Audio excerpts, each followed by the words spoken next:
C'est dommage, monsieur le rapporteur, que vous n'ayez pas noté la réponse que je vous ai faite en commission, parce que ça permettrait au moins que vous parliez de l'amendement tel qu'il est. Alors, l'amendement tel qu'il est, il est issu d'un rapport que j'ai commis avec Jean-Paul Mattei et qui arrivait à des propositions communes. D'accord ? Donc, c'est pas, d'abord, première chose, ce n'est pas le fait de transformer l'impôt sur la nationalité, c'est-à-dire de changer la nature de nos impôts, c'est de retenir une proposition qui est pratiquée déjà par plusieurs pays européens. Il s'agit, sur une période ciblée, par rapport à des contribuables qui gagnent un certain seuil de somme et qui partent dans des pays dits à fiscalité privilégiée, de pouvoir faire en sorte que pendant donc une durée ciblée, ils payent effectivement un différentiel qui correspond en gros à le moindre impôt qu'ils touchent, qu'ils payent dans ces pays-là. Voilà. C'est fait par la Finlande, si je ne me trompe pas. Il y a une pratique qui est faite à peu près comparable en Allemagne.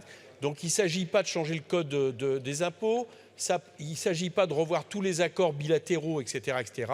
Ce sont des choses extrêmement précises qui sont faites ailleurs et on peut, de ce point de vue-là, être aussi intelligent que certains autres pays européens. Donc ne faisons pas de cet amendement, j'allais dire, de cet amendement plus qu'il ne propose, mais par contre, ça permet effectivement d'éviter une certaine forme ou un certain risque d'évasion fiscale, de recherche d'optimisation fiscale. Les réactions de certaines personnes ici, alors qui plus est, quand ils faisaient partie de la commission des finances, elles nient un peu l'intérêt à un moment donné du travail parlementaire et d'avancer ensemble sur des sujets. Bon. Pourquoi elles les nient ? Parce que ce travail est parti effectivement au départ de la réflexion de ce que font les Américains sur l'impôt universel, avec un objectif, et j'entends bien le collègue qui représente les Français de l'étranger, nous on a aussi des Français de l'étranger, qui réagissent, qu'on réagit au départ en disant attention parce que vous nous soupçonnez tous de partir pour payer moins d'impôts.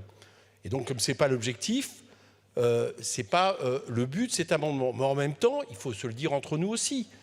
Il y a certains de nos compatriotes, et parmi les plus aisés, qui à un moment donné partent vers des pays à fiscalité avantagée quand même pour payer moins d'impôts. Ça existe aussi. Si on se cache cette réalité, à mon avis, on est quand même en dehors des clous. Donc, on est parti de ce travail et on a constaté assez rapidement avec Jean-Paul Mattei que l'impôt universel type américain ne marchait pas pour les problèmes qu'a dit Marc Le Fur.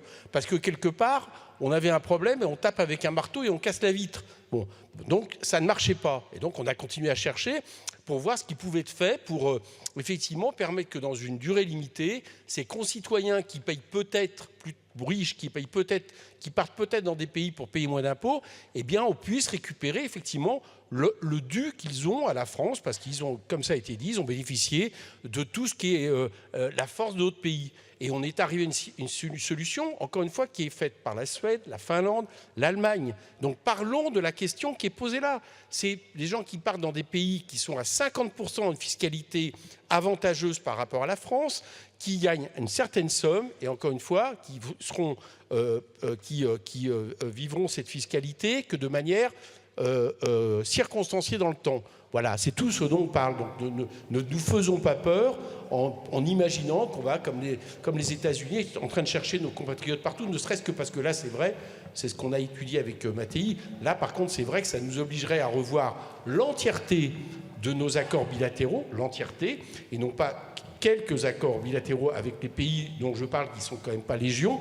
Donc là, c'était quelque chose d'impossible. Donc on est venu à cette situation réaliste. Je vous en prie, votez sur ce qui est écrit dans l'amendement. Je vous remercie.